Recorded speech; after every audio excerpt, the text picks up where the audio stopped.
before, during, and after a storm, providing countless numbers of apps with crucial hurricane information. Many apps allow you to track storms with moving radar and satellite imagery, plus offer alerts, current conditions, forecasts, advisories, and even video. This hurricane preparedness tip was brought to you by your community radio station, Radio K-Man 89.9 FM.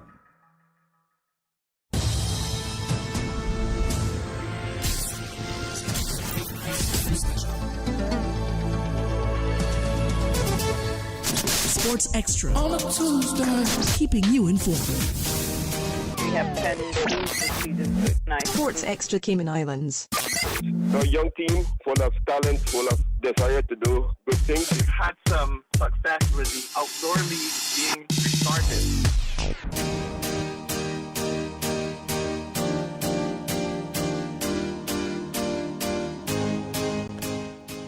Good evening and welcome to Sports Extra. I'm your host, Dion Anglin. Sports Extra is about giving you the latest information on sporting activities here in the Cayman Islands. We're here to promote and uplift all things sports. So the show airs every Tuesday from 7 to 8 p.m. on Radio Cayman. Thank you so much for tuning in. We have a great show for you tonight. We have none other than Coach Ernie Gilly Seymour. Hey, Coach. GMM. You forget that? No. And you know what? And for those of you who don't know, Coach Gilly is the technical director for the Cayman Athletic Sports Club. And he recently retired from the government's Department of Sports here in the Cayman Islands. So we're going to hear all about his career and what he's been doing since. Let's keep up with Coach Gilly. Stay tuned for more in Sports Extra.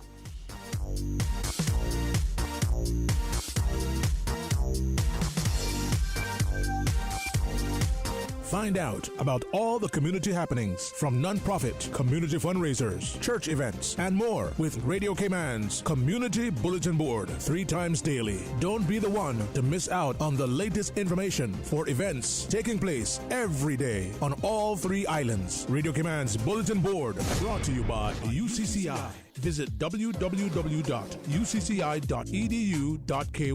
Choose your dream and blaze your trail today. And by GNC, conveniently located in Queens Court, 7 Mile Beach and Country Corner. GNC, more than sports, all fitness, mind and body. Radio Cayman News. Prices in Cayman continue to climb. We're developing assistance programs so that our community is prepared to handle the turbulence that economists have indicated lies ahead. Another relief measure includes an effort to make home and land ownership easier. Cayman Islands Development Bank is working with a pool of CI $15 million for qualified borrowers to buy or build a home. Radio Cayman. Your voice, your choice for today's biggest news.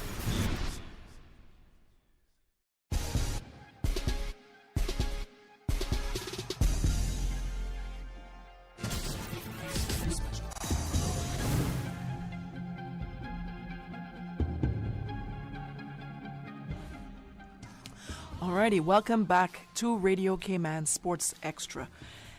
Coach Gilly is in the studio with us. A beautiful write-up on you recently as you retired. I enjoyed reading it. The last of his generation of trainers, Coach Ernie Gilly. You mind me calling you the other name, Edison? No one knows you by that. That's a famous middle name because yeah, it sure is. I was named after one of my uncles. Oh, yeah? Yes. Who's that? My uncle Edison. Edison. He told what? my mom, you have to give him one of my names, otherwise we're not going to be friends.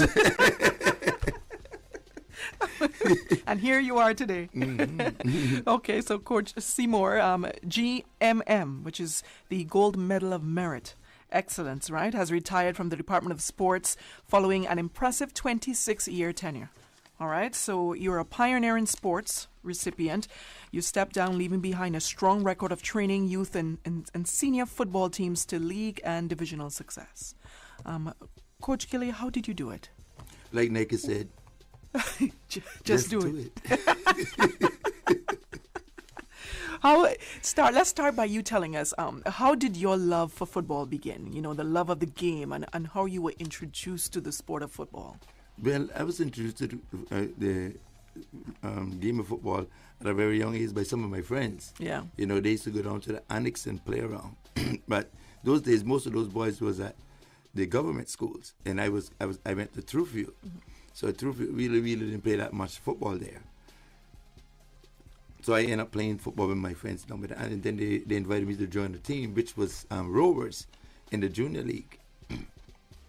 Nice. Yes, and then I started playing with Rovers in the junior league with some of my friends, and then after that, there was another team by the name of Lynx, and I joined them with guys like Donald McLaughlin and those boys, and we were sponsored by Mr. Mike Simmons from Mango Tree. You know. Okay. Yeah. Interesting, huh? Look at that. But we got 17. We could drive. He used to lend us his car to drive around on weekends, but we had to clean it first.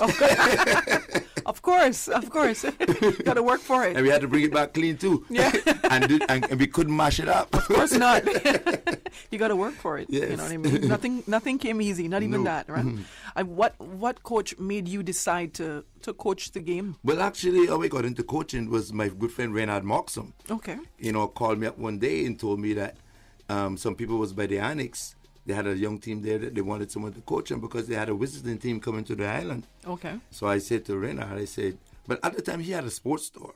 Right. And he couldn't leave the store to go because they asked him, because, Reynard was the famous footballer those days who came on.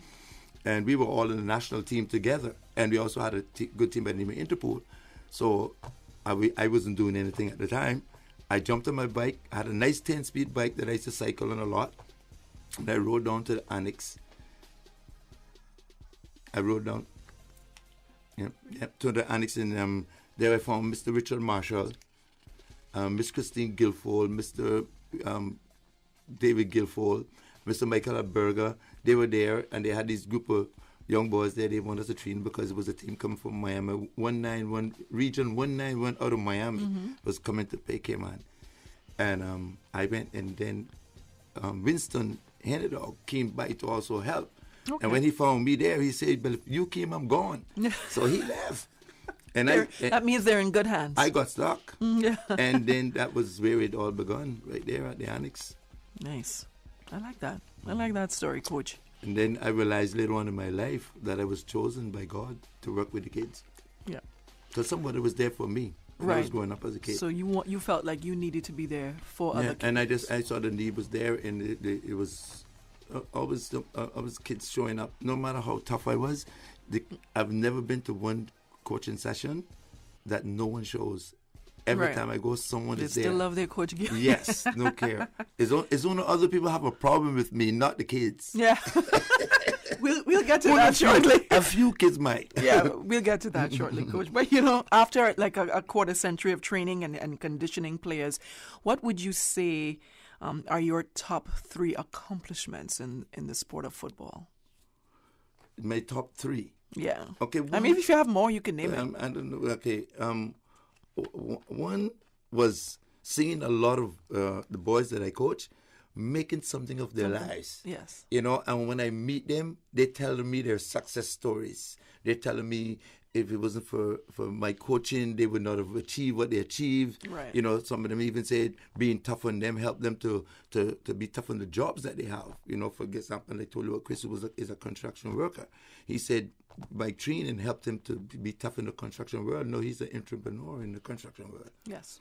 Amazing. Yeah. Any other? And Dr. Joel Rose, who said that, my training helped him to become a doctor. Yeah. At a special event. Yeah. and I asked him why. He said, because to become a doctor is very tough. And you taught him how to be tough. Yeah, and not to quit. Any other accomplishments? One accomplishment that I've done in football was winning the honor medal that Cayman have ever won in CFU. Along with my coaching staff, Dion Brandon, and my manager, Antoine Seymour. We took a young team to St. Martin in 2015 and won the honor medal ever in the history of the Cayman Islands. Won Excellent. in CFU. Excellent, Coach. That speaks volumes of the type of coach you are and all the hard work that you've done, and that's paid off. Yeah. And it was the first time we actually won a group stage, and we went on to the quarterfinals. We went to the semifinals. We lost the semifinals to DR by a penalty 1-0, and then we went into the third place playoff at St. Lucia, and we came out the third place winners. And that team went on to hold the mighty Haitians here in the World Cup qualifiers under 17, because in the under 15 tournament, we were actually preparing for the under 17 World Cup qualifiers. That's what CFU put those games on for, so you can see what you need to work on with your team. Of course. And then when we hosted the group with Haiti. Haiti at the time was the under 17 CONCACAF champions, not CFU. Okay. And we played them for the final spot. What results? They beat us 4-2, but we were leading them 2-0 with 10 minutes into the game. What happened? What happened? I don't want to say. Yeah, no. The referee helped them. Okay, don't say. Yeah, he put me up the game for telling him to call the game fair. Right. I remember that. That game was here. Yes, I remember that. He didn't understand English. He was from Cuba. Yeah. So it was your action? I said, referee, call the game fair. And he said, out. All he heard was fair. Yeah, he fair. Knew that word. He thought it was something else. But we still did good because, to beat the whole Haiti. And listen, and when we went down 4-2, is when we was 3-2 down. Right. We had them under siege. They were defending. We were looking for the equalizer. Do you think you being thrown out affected the team? A psyche? little. Yes, yeah. because you took their lead away from them for nothing. Right. But you know why I was filming about? The bad tackle that the Haitian guy put on DeAndre Rowe, who's now a sweeper for the national team. Right. He was taken up from behind with a dirty tackle because he was sweeping everything. I remember the game. I was there for that. The Haitians couldn't get by him. No. And they took him out. And the referee, the photo official, told me I was right, but the referee should have given that Haitian a yellow card, and possible a red, because that was a behind tackle. Exactly. And the people want to know why I got thrown out. Well, that's why I got thrown out, because I protect my players. Right. Exactly. And we're going to get to that now, actually, because every coach has a different coaching style, right? Mm-hmm. Yours is quite unique. Mm-hmm. Okay, so for not just being one of the greatest football coaches here on Ireland, but perhaps your authoritative stance and your aggressive style, some would say angry, right? So animated is the word. And very animated. This is, your platform, Coach, to clear the air about your coaching style and tactics. Mm-hmm. I'm a strategic coach. I like strategy, I use a lot of strategy, and I believe in the players being fit. Right. I'm going to get them in good condition to compete, because if you're in a competition, you're competing, not participating. Right. You're participating in the competition, but as a competitor. Right. I totally agree with that. And so I'm very competitive. And when you read the FIFA Code of Conduct, they say you must always play to win, because if you don't play to win, you're cheating. You're cheating the opponents. You're cheating yourself.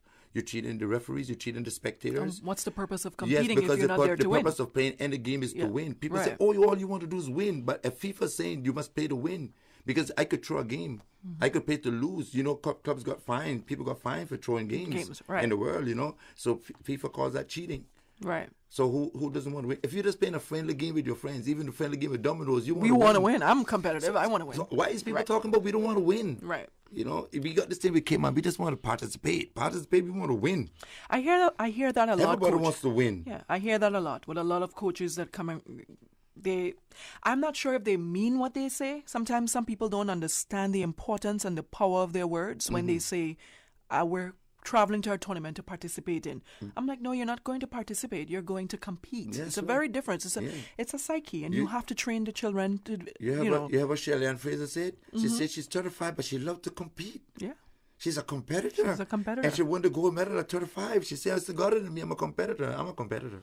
You sure are. So let's get back to you taking this platform that we have here to address the names that you've been called due to your coaching style. Mm-hmm. Yeah, well, people stay on the outside and form their opinion. Yes. But I say what Colin Powell said. I will not make their opinion of me be an opinion of myself. Right. But a lot of times, if they like some of my players would say, if they came inside the changing room and listened to what I'm delivering in there, they would see there was a lot more than what went on the bench that I was teaching the kids. Why is it that so many kids everywhere I go, so many kids are saying, "Thank you, coach. Thank you, coach, for what you did for me. Thank you for teaching me this, teaching me that." Right. But people want to see you when you get animated on the sideline. Right. And form an opinion. But no one ever came over. Not even to the reporters came over and said, "Coach, why are you angry?" They never came and asked. Yeah. Not even to enter the president. So anybody came and say, "They just tried to discipline me." They were trying to discipline me. I didn't need no discipline. Coach, I would say, though, I do have a nephew that played for you. and you were a topic of discussion in our home a Christmas day in terms of your style of coaching. And because he was on your team, you coached him. This is Micah. Micah O'Gara. I can put his name out there. He stood up for you because there were those questions coming in about why is Coach Gilly yell so much? Why does he talk to the kids that way? So he wanted to address that. And, he said flat, a lot of people don't understand Coach Gilly. When we're in that locker room, he gives us instructions, and we have to follow those instructions. When you get on the field and you don't follow those instructions, you're gonna get yelled at, and we're okay with that because we know, what's behind that.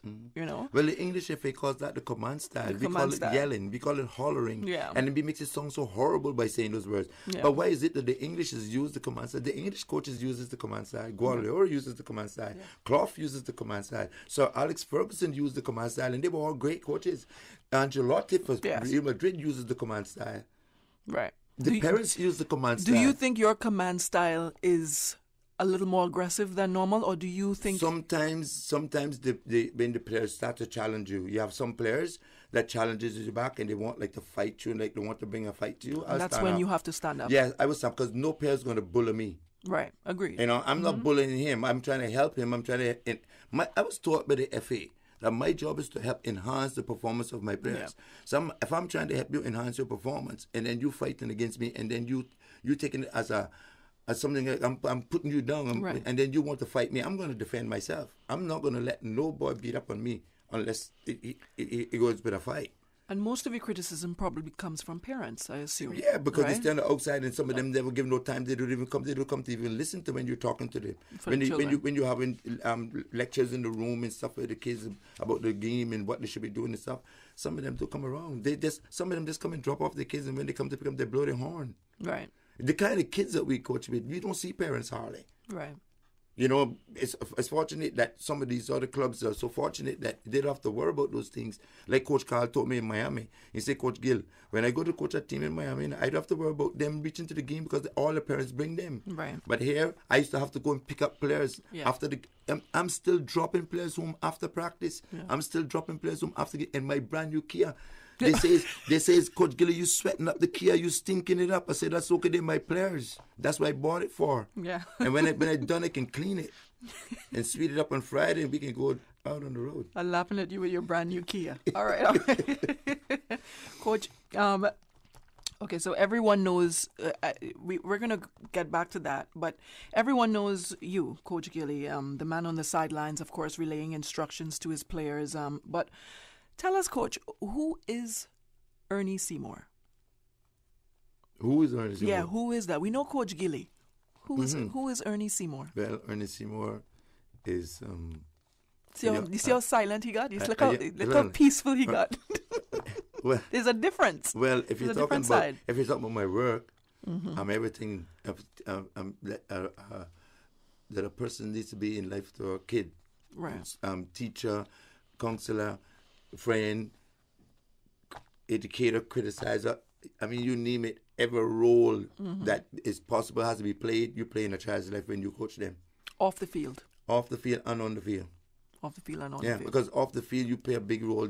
I have kids who call me up and ask me to talk to them, to talk with them about things that they didn't want anybody. They didn't even tell their parents. Right. I have squabbles that I squashes in Northwood prison.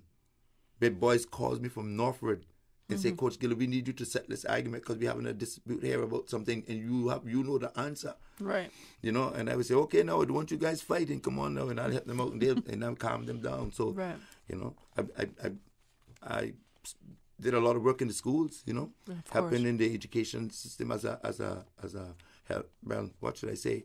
They requested my assistance, so I went to the different schools. Well, first when I started in the sports department, I used to go to most of all the primary schools and help with the football program, and then they hired district coaches. So then I kind of knew to say to most of Georgetown.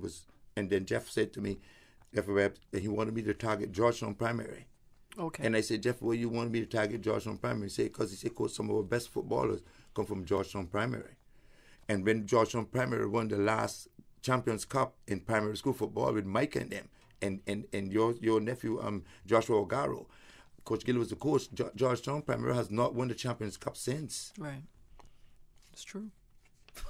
Yeah, because Joshua spoke about that. Yeah, just we were recently. competitors, but we did a lot of the school. Me, Miss Marie Martin. Yeah, we didn't just have the children playing football. They had to. I would go to the school on a regular basis. I walk into the classroom and I say, Mr. Parker, are these boys doing their work? If they're not doing their work, they're not playing. We go to the canteen. If they wasn't eating their vegetables and their fruits and stuff at the canteen, they wasn't playing. Right. And guess who's to snitch on them?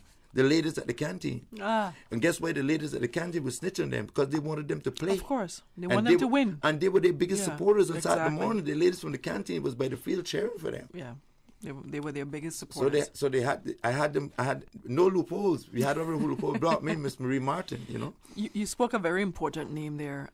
Cayman football has experienced a major high and a major low when Jeff Webb became president. And of course, later on, he was involved in one of the world's biggest scandals, as we know, in the history of football. What was that like for you? But I don't hate Jeff. To be honest with everybody, I'll tell anybody that. I don't hate him, I'm just angry with him, you know, that he did something that he really didn't need to do.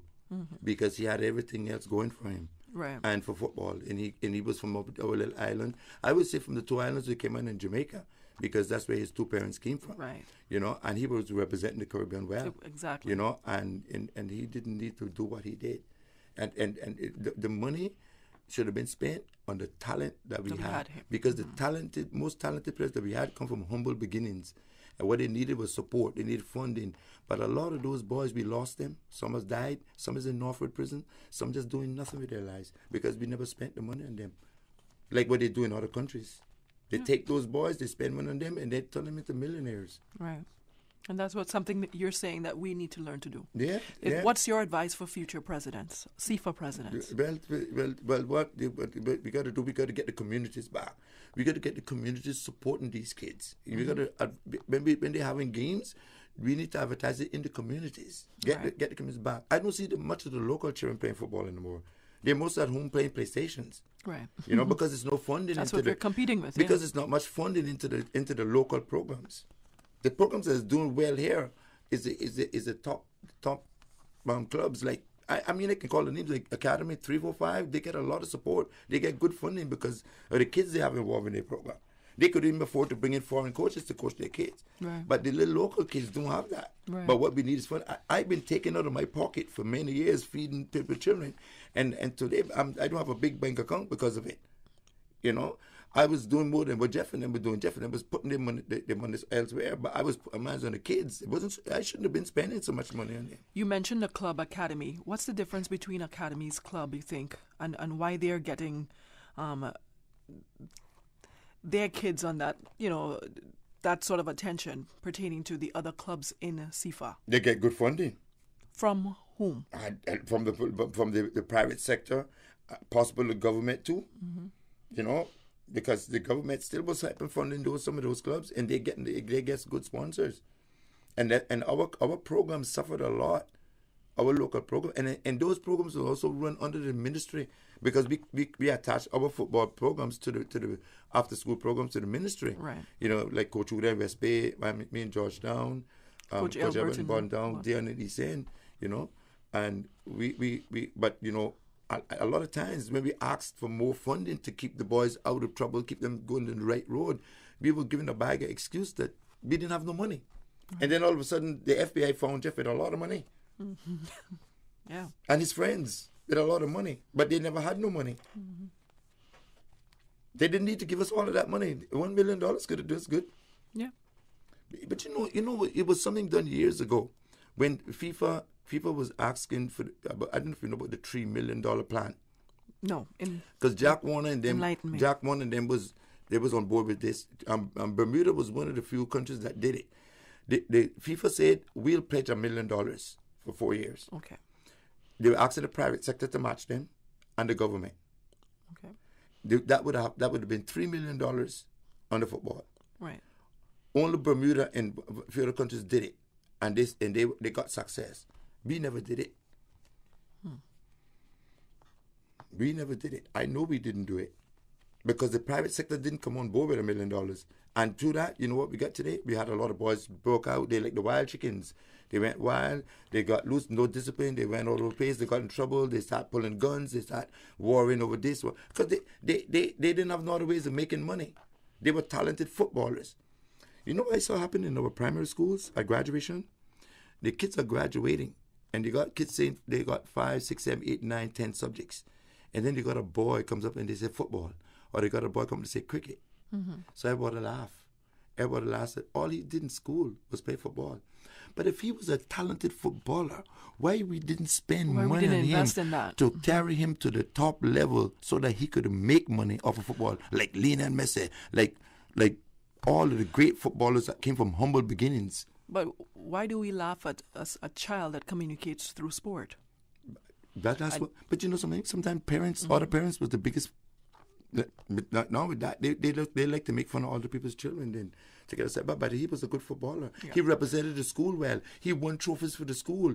But yet you throw him away, and then he went on the road. And it's so true. And I'm sure you're one to speak for this. Not every kid will be academically sound. That's right. But some kids have extremely talent. Yeah, those that was academically inclined, we got them into college. That's where our strength was, getting boys into college. We got a lot of boys off the college, you know, and even the ones who are just very talented, they may not be as academically inclined, but they might surprise you when they get up there. Yeah, you never know. Give them the opportunity.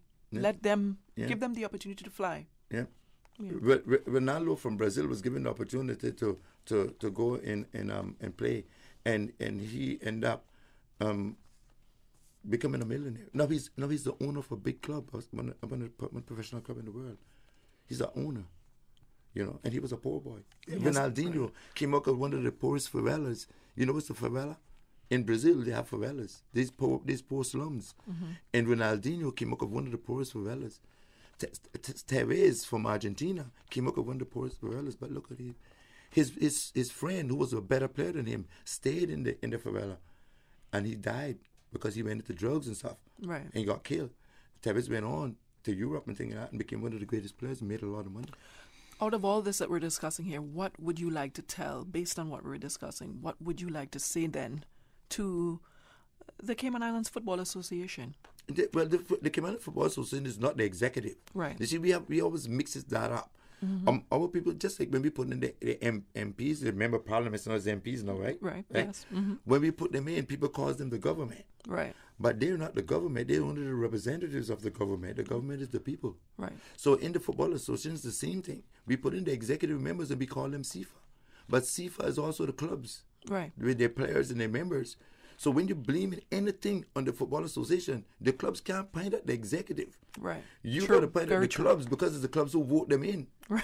It's so true. So what you blaming the executive for? Mm-hmm. I stopped blaming the executive. I stopped pointing my finger at the executive because the clubs is hiding behind the curtain. Agreed. I may ask you, what are the clubs doing to improve football? Well, this leads to my next question. What should be the role of a club in the development of football? The clubs need to be properly structured. Right. They don't even run under proper parliamentary procedures. Majority of the clubs in the Cayman Islands do not run under proper parliamentary procedures. And every club in many sports. And every club should be doing so because the constitution of the Cayman Islands football, the memorandum calls for that. Right. You know, and you got to form a quorum. CIFA cannot have a congress unless they form a quorum. Right. And that quorum has to be formed. So if CIFA is having a quorum to form a congress, then the club should be forming a quorum to have a congress, to have a meeting to make decisions.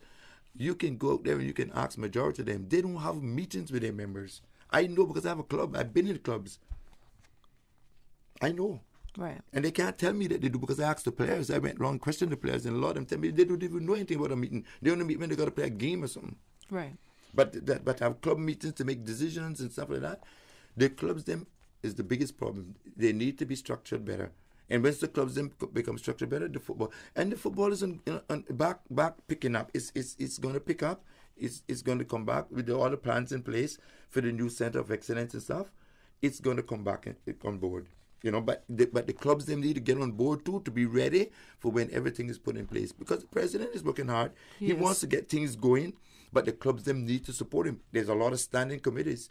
You know, you ask who's working on the standing committees. Where's the clubs? Where the members of the clubs working on the stand? It's a lot of work in football. Yeah. But a lot of people, you know what they do? They criticize. Because they don't know a lot of this information that you're, right. But you're you know what a lot of delving people into here. But you know what a lot of people criticize too? Because that's their excuse to not do anything. Could be. So they're the biggest critics. Right. But and they tend to criticize people who's doing something. They criticize me because I'm doing something. But Right. you know who you throw stone at? A tree that's bearing fruit. Yeah. So that's why they throw stones at me, because I'm bearing fruit. What were you telling me previously about a hater again? You were telling me something about a hater earlier. The hater? Yeah. Tell him about the hater. You were saying something about the hater earlier. Yeah. I don't worry about them. Yeah, because they want to be mean. A lot of them wanted to be mean. They couldn't. A lot of guys criticized my coaching, but guys who were good players criticized my coaching, but they never came one day to help me. Right. A lot of times I was frustrated because I didn't have help. I was the waterman, ox maker. I was taking care of the water, the ice, the uniforms. 5 teams for the week, washing all them in my house, washing all the uniforms. 5 sets of wash up, plus my own washing at home. And people out there criticizing, but they never came to help. We're going to get back some more on the club role when we get back from this break. Stay tuned to more Sports Extra. We're speaking with Coach Gilly. Stay tuned. The Business Buzz. Each and every Tuesday and Thursday morning at 7:30 a.m. Brought to you by Cayman Medical Supplies. Call them at 949-6211. Cayman Insurance Center, celebrating 45 years in the Cayman Islands, specializing in property, life, and other lines of insurance products and services. As the community continues to take precautions from COVID-19, it is important to stay prepared for other disasters now that we're in the hurricane season. Here are some post-hurricane safety tips from the Department of Environmental Health.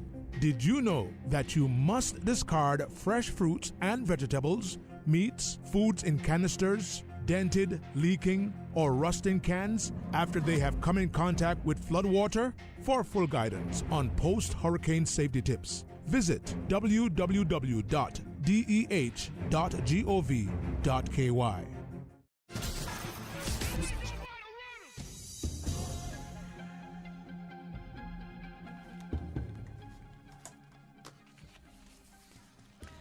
Welcome back to Radio Cayman Sports Extra. We're in the studio with the technical director for Cayman Athletic Sports Club, Coach Gilly Seymour. And as you've heard previously, Coach Gilly recently retired from the Department of Sports, but we're also talking about football, his love for football, what motivated him to continue, to keep going. Or maybe I didn't get to that. What motivated you to keep going for over 26 years? Every time that I go to the field, a kid is there waiting for me. Yes.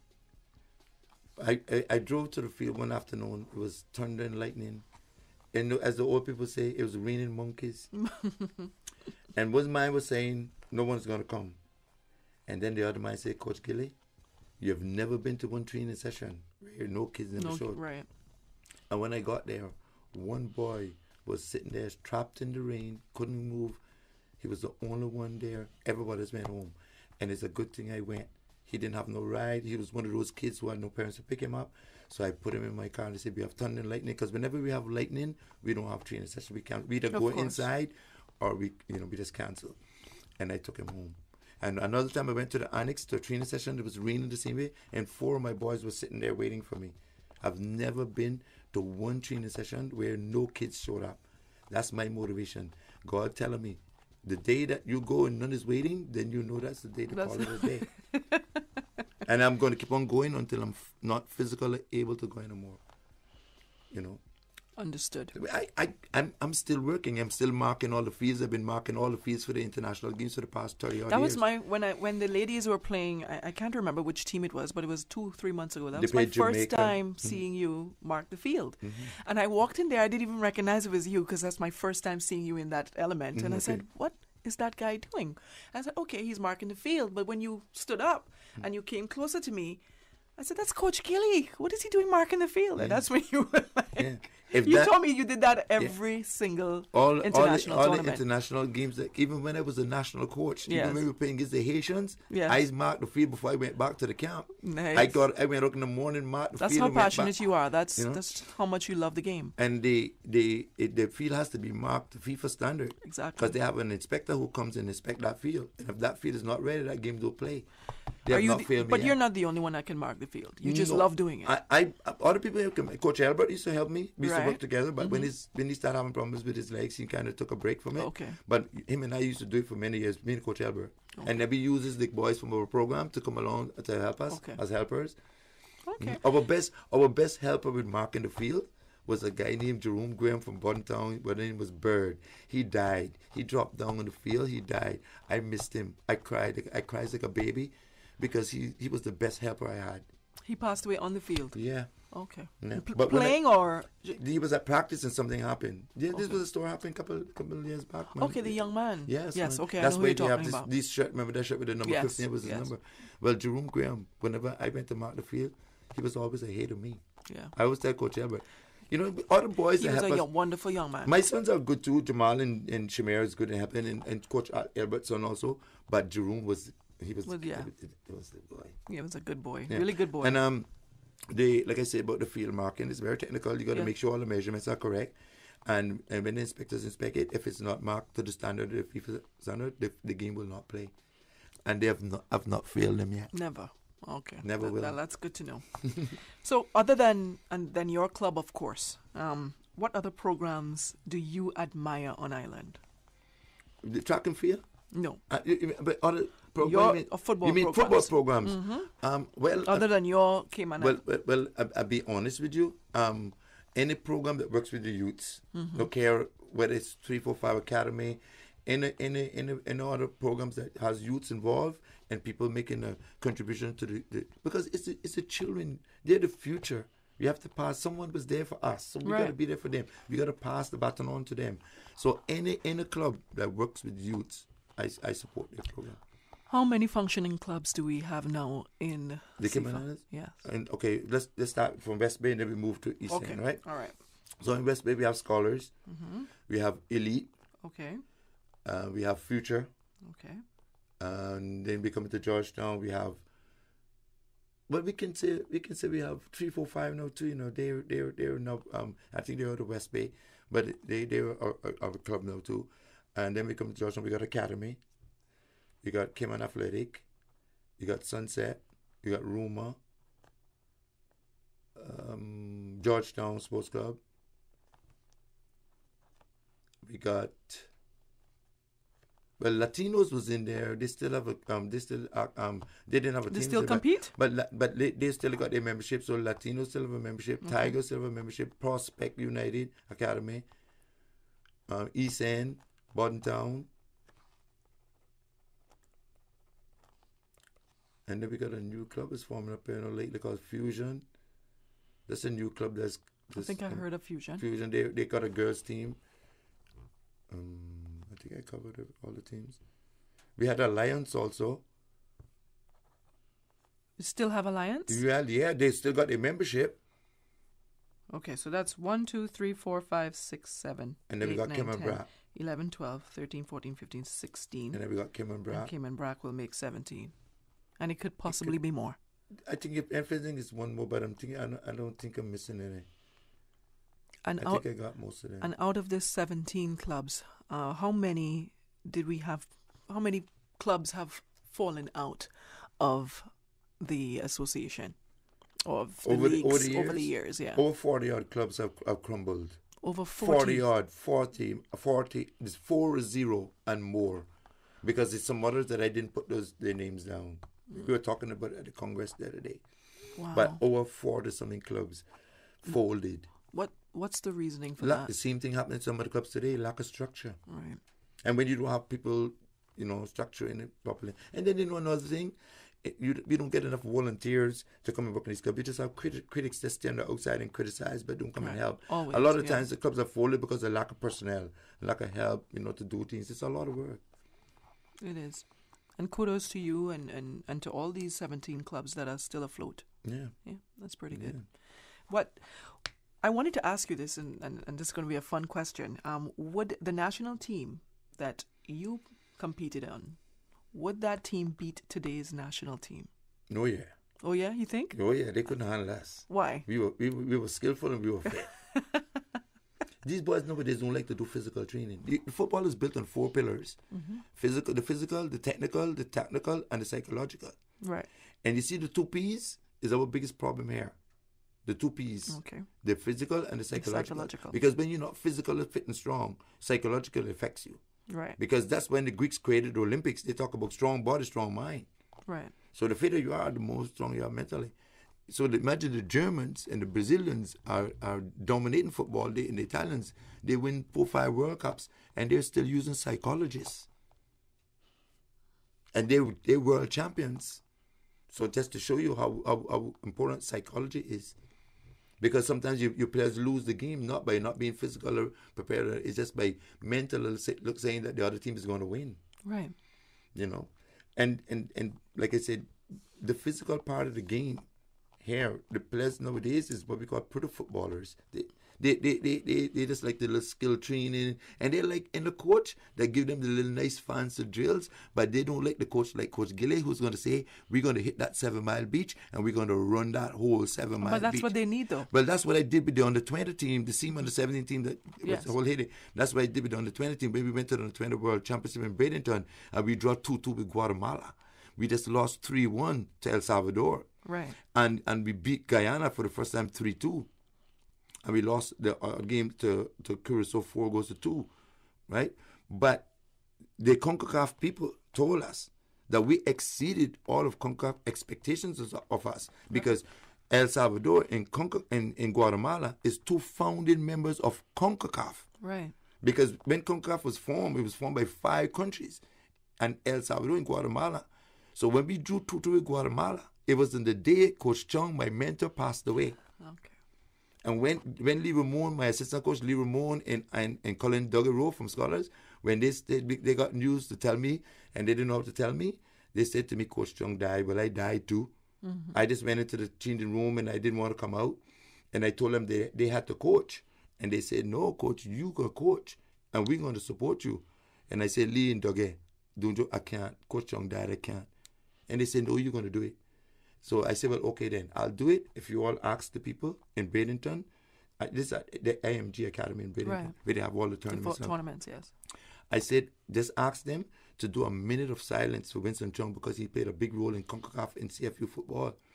And they did that. And after that, we went in battle with Guatemala. We, like you said, we wasn't participating. I was competing against them. Yeah. And we played, and we drew 2-2 with them. With Guatemala? With Guatemala. Nice. And they when I asked the CONCACAF man, what do you mean when we exceeded all of CONCACAF expectations? He said, because when we heard that Guatemala was going to be playing the Cayman Islands, we were thinking about 10-0. Yeah. Not 2-2. When you played El Salvador, we was looking for them to score 10 goals, and Cayman Islands is a small country, a weak country in football. Right. So they we underestimated you guys. Yeah, but they were playing against Coach Gilley. Yeah. They didn't know that. They didn't know that. Now they know. Yeah. What's the difference, you think? I mean, after coaching for so many years, you must have seen the dynamics in the change in the sport of football and, with the different generations. What are your views, or what is your opinion, or in your opinion, how has football evolved over the last 10 years, you'd say?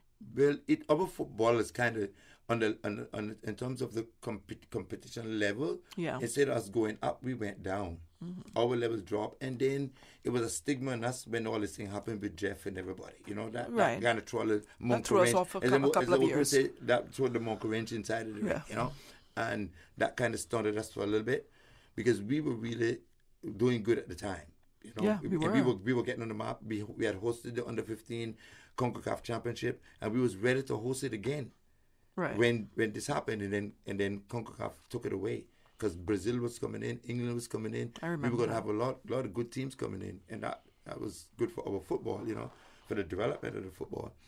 And we can host these small competitions. Cayman Islands is a perfect place. Good and we are, as you say, Mr. Alfredo is doing quite a very good job at getting these teams up in here. What the CONCACAF people like about here is the closeness. Right. The hotels are close. The fields are close. Right. You don't have to go far. The field is nice too. And when the games are being played, the crowd is near to the people and everything. So that Cayman is perfect for hosting. But we need to get the clubs them better structured. That is one of the things that the president could challenge the clubs to structure them better. Okay. Even mine came on athletic. We're not no saints. I tell my group that every day. You can ask my boys. I am treating my young boys now what it is to have a meeting, to call a meeting to order, to form a quorum. All the things that has to be done when you're having a meeting. I mean, because a lot of the players here lack education. Right. And a lot of the clubs are not taking the time to educate them. Even the laws of the game. A lot of the coaches don't teach the laws of the game. Right. I clashed with the referees a lot because I knew more about the laws of the game than a lot of them that was refereeing. Because I'm a qualified referee also. Right. Have you refereed here I before? used to referee before, but they stopped me because I had a team in every competition. Okay. So because I had a team in every competition, they stopped me from refereeing. Right. Because, the other coaches will be thinking I'm cheating for my team. Right, yeah. But ask my players, ask Micah. If Coach Giller ref against his team, you probably ref him the hardest. Yeah. Especially if I know that they're supposed to be playing better than that other team, don't cry to me. You sound like my father. David Conley and Super Run and them will tell you, we don't like when Coach Giller ref our game. Yeah. He's not going to cheat. No, I'm not going to cheat for my team to win. I know of a lot of coaches on this island over the years that I've competed against who cheated to win. I can knock on wood. I've never cheated to win. Right. I believe in winning by effort. Right. Blood, sweat, and tears, as they would say. Right. Put in the work, put in the hard work. I know we wanted to discuss the Association of Football. Of football. Mm-hmm. The name of football is Association of Football. The name of football. Yeah. Let's get into that. Yeah, 2 football games were played in England. Association football and rugby football. Rugby football. That's how they distinguish the difference between them by their names. Nice. So people call it soccer. Right. But and that's where the name... The name soccer comes from the abbreviation of association, ASSOC. A sock. Right. Soccer. Right. But that soccer distinguishes it different from gridiron football, from Australian football. Okay.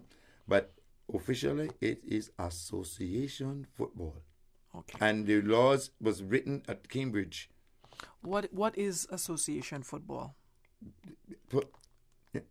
Association football? Yes. It's a game that we play like it's when you use the feet to play the ball game most of the time, not your hands. Right. So what... In the rugby football, that's what we... In the rugby football, is the one where you use your hands. You run with your hand most of the time. You kick it every now and then. But the real football game is association football. Right. It's very rare that the players use their hand when they're throwing the ball or the goalkeeper catches the ball. But otherwise from that, the game is played with the rest of the body, but not with the hands. Okay. What are your... And it's the most difficult game to play because you got to run with the ball at your feet while looking where you're going. We can argue about that. Only the greatest players can do it good. We can argue about that if it's the most difficult sport to play. We can argue about that because I think my sport is the most difficult sport. Well, they're compatible. No, they're very compatible. You'd be surprised. Who and I have a conversation about these 2 sports all the time. Me and your dad. Yeah, we talk about the compatibility of these 2 sports. No, you'd be surprised how compatible. Yes, people would be surprised. Yeah. They or some of the same principles that we use applies. Just one is with your hands and the other is with your feet. But you know what? The one with your feet, that's something you have less control of. But and to see people that are that skilled to move the ball with their feet, that's incredible. Yeah. But you have to train it, to look ahead, and you can see the ball and see where you're going. Right. But you have to train it. Yeah. It takes practice. Most definitely, Coach. All right, and you touched on earlier. I'm trying to figure out where I want to go with you. I know you touched. There's so much we can talk about, Coach. We were talking off air that you can write a book, and it's so true. You really can. And I need 2 hours for you. What you were talking about your work in the schools. Let's get involved with some of the work that you've done in the schools here in Cayman. Yes. Well, I used to go to John Gray High School a lot, especially John Gray, to work with the program there because this was where the older kids went to school, and I worked at the John Gray with Des Youth Chambers, Cyril Gary, some of the other teachers like Ed Wilson, Alan Jones, those guys, Mr. Jim Standing. We did a lot of work in the schools, and I would go to the schools and help with PE lessons, and every time I went, Cyril would always say to me, Coach Gilly, remember, it's not coaching, you're teaching. So when I went to the schools, I never coached, I teach. Right. So you can ask me what's the difference between coaching and teaching. I will. I was just getting there. Go ahead. I helped them even, and the last one was Miss Gray and Mr. Gray, and I went in there, Mr. Smith, them. I went in there and helped them when the kids are doing their final exams in PE, because some of them did their PE exam. I would go and help them with their exams and stuff, and give them lectures on the laws of the game and stuff. What's the feedback like? Oh my gosh, they loved it. I'm sure. Yeah.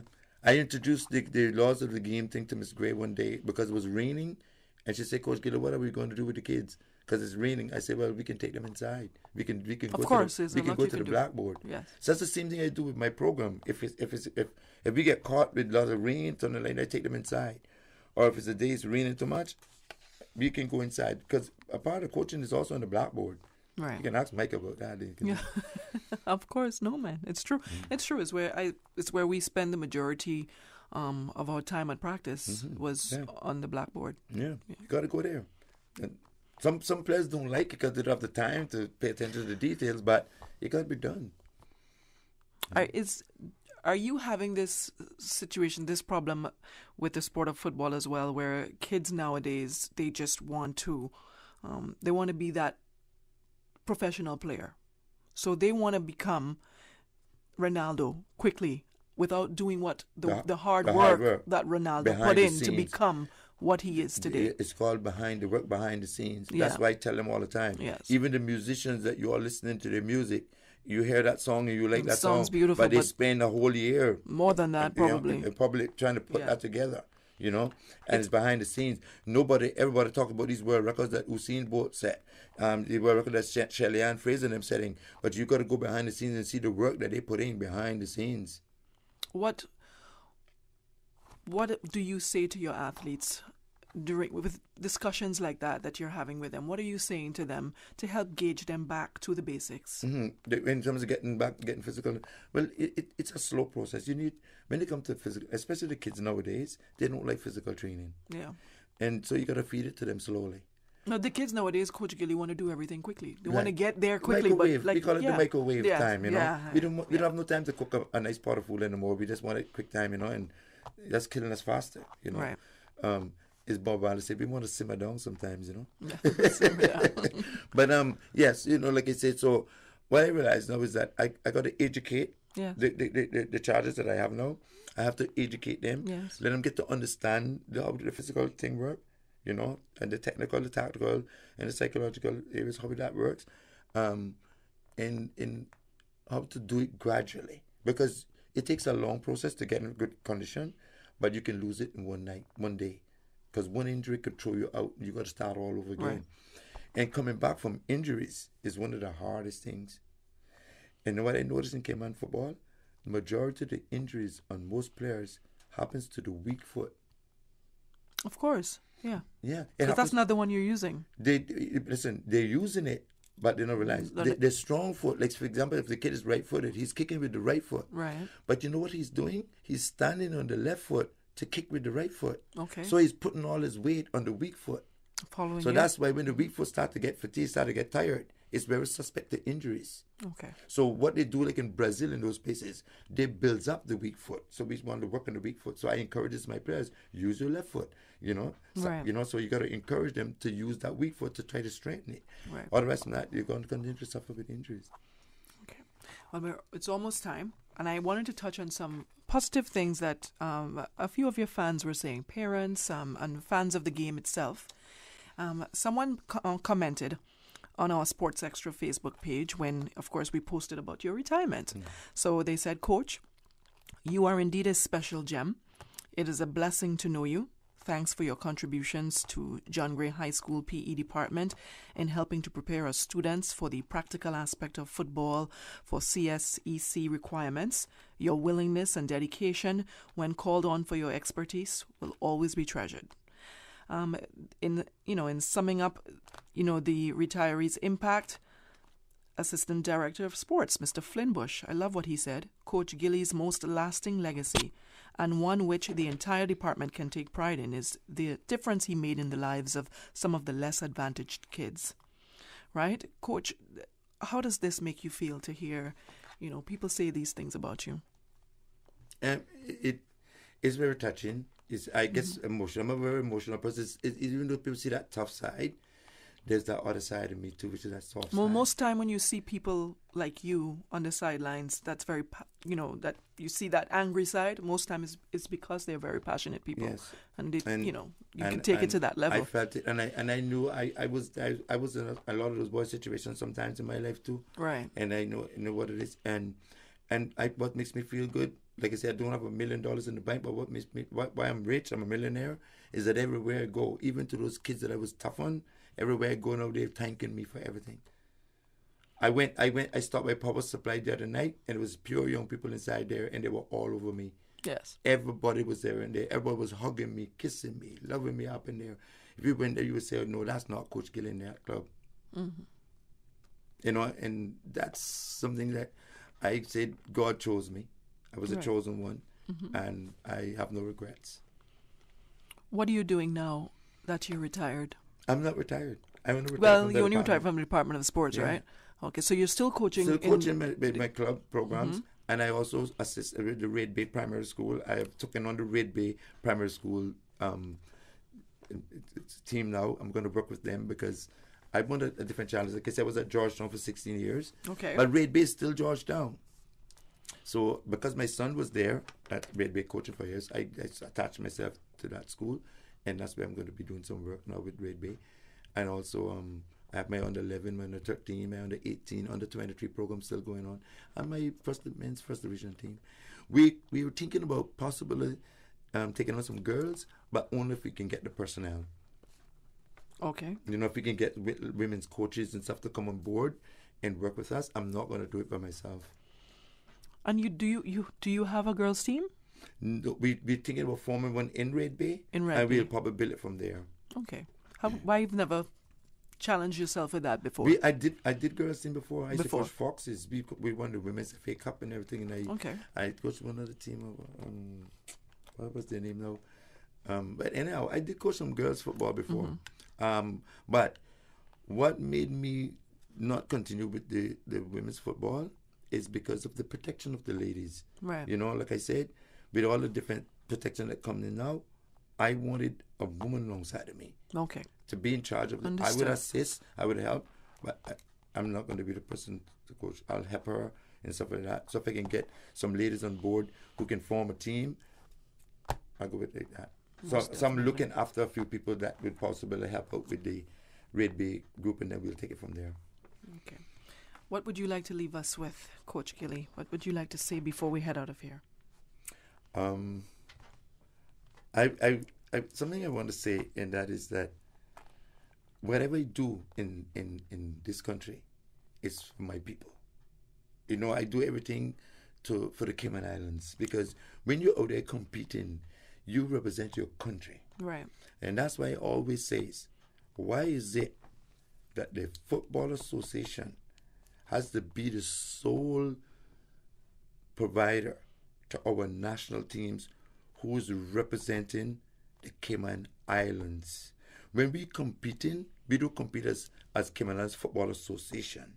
We compete as the Cayman Islands. Gotcha. Understood. Right? Mm-hmm. So therefore, everybody benefits from that, because whenever all of our athletes, not just soccer, all of the athletes go out there in the world to compete, they're ambassadors. And they're putting the Cayman Islands on the map. And a lot of people here, millionaires and billionaires living in this country, because everywhere I look around, they're building up new buildings. So money's here. They don't need to tell me that money's not here. And I see a lot of billionaires and millionaires in this country building up and getting and living good here. They need to give back something to this. Otherwise, they're going to have those kids out there doing a lot of bad stuff that they do if they don't pay mind to them. Mm-hmm. Right? Put some fund in there and let them go the straight road, so that you can straight away from that. Like, take a young footballer. If he can't do anything else but play football, give him $1,000 a month to play football. And so that he don't have to go do anything else, Sponsor a kid. But if you don't do that and he can't hold a job because he's not academic inclined, you tell me what he's going to do. I can tell you on this radio what he's going to do. I'm not afraid to say it. Mm-hmm. And a lot of people in this country know what they're going to do. They got them locked up in Northwood right there now. They know what they do. Mm-hmm. And the reason why they do it, because they want to eat. They're hungry too. Everybody gets hungry. Everybody works for food. Tell me one living creature that lives without, that don't work for food. Everything we do is to eat food. You get up, to put food on the table. Yeah, exactly. I don't care how much money you're making. You want to eat. Agreed. You have to eat. If you don't eat, you're gonna die anyhow. But if you don't eat, you're gonna die quicker. Very true. So we got to look at that. We have let it go to a lot of the local children. I would like to see more involvement from the Ministry of Sports, not from the sports department, from the Ministry of Sports. I would like to see more involvement in the local children. Right. Putting more funding into the local children. Because otherwise from that, they're going to spend the money on them at Northwood. And they spend a lot of money on one child at Northwood. The money they spend on one child at Northwood can take care of a whole group of kids. Gotcha. And save them from going to Northwood, so they don't have to spend that money. But you know what? Some people too in the world, nowadays too, Dion, they encourages criminality because they makes a lot of money from criminality. Right. So let me tell you something. Some of these people you think that want to stop criminality, they're not stopping it because they benefit from it. And I'm not afraid to say that. Mm-hmm. And it's true because, you check about the people that makes money from criminality. So that's what they need to look at. They need to look at how we can, and if they minimize, yes, it's going to cut up on some people's jobs and stuff to do it, but if they want to continue, then they're going to have to live in the fair. Right. They're going to have to live in the fair. I mean, I can remember years ago, we never had to worry about security guards and things like that. Everywhere, it's a security guard. Times are changing. In our little island, because you know why? Because we just missed the boat. We just didn't see the big picture. It's not just happening here, though. It's happening it's a worldwide thing. Yes. It's a worldwide thing all over the world. It's not a Cayman thing. It's a worldwide thing. Yeah. And that's why we, as a little island here, should learn from a lot of other countries. And we're small, so we could control it better. Right. But people telling people the Cayman Islands is going down. So how you can tell people that the Cayman Islands is going down when everywhere you look, they're building up a big-time hotel, a big-time apartments, and then, so wait, who are you fooling? You know what Bob Marley said in one of his songs? You can fool some people sometime, but you can't fool all the people all the time. All right, we're going to leave it there. Thank you so much. Okay, hon. Thank you so much for coming. I appreciate that. I'm looking forward to have you again for part 2. Well, you can make it after you write your book. Well, I don't know that one yet. I got to get a publisher. Alrighty, so that'll do it for tonight's edition of Sports Extra. Of course, if you would like the opportunity to be featured on our show, or if you have any questions, please feel free to email me at sportsextracayman@gmail.com. You can also check out our Radio Cayman Sports Extra Facebook page to keep abreast of all sporting activities here on island. There's so much sports going on just in the last 2 weeks alone that I've covered. Endless sports, endless athletes. I'm so happy to see it, that all the athletes are traveling and competing. Not participating, coach. Competing. Right? Or you can... You see that thing I sent you? Yeah. Where the guy was in Michael Johnson, and what he said about the competition. He says it's not about the world record. It's about the competition between Shelley and Fraser, Sharika Jackson and what other one name? Of all the world record holder there from Jamaica. Her name slipped my head too. Yes, but I know who you're talking about, and it's very true. Right, and that's what we got, that competitiveness now. And then we got other athletes from other Caribbean countries. You got some Trinidad athletes. The guy did with the shot putting out from Trinidad competing at the world stage. That's what it's about. Man. That's what it's about. The guys from and then now we have our own Caymanian golfer that's put us on the map. Congratulations to Aaron Jarvis. Saying, right? The 3 balls, right? This one got the 3 stars. The 3 balls, right? It's Revenant Islands. Those people are benefiting from people going around talking about the Cayman Islands and all the good things about the Cayman Islands. And then the tourists, you see how the tourists are killing to come back inside here now to fill up all of those hotels and stuff. I see it, and we're going to talk about it off the mic. But in the meantime, I'm Dion Anglin. Thank you so much for tuning in. Good night. Good night, Coach Gilly. Thank you so much for joining us. Thank you for having me always. Always. Good night, and God bless. Don't forget to like us on Facebook at Radio Cayman Sports Extra. You know, as a coach, I thoroughly agree. The athlete has just qualified for the World Championship on the biggest stage in the bar. The guys have we've been training for the last 5 months now, so they're in the real highest spirit that they could do well.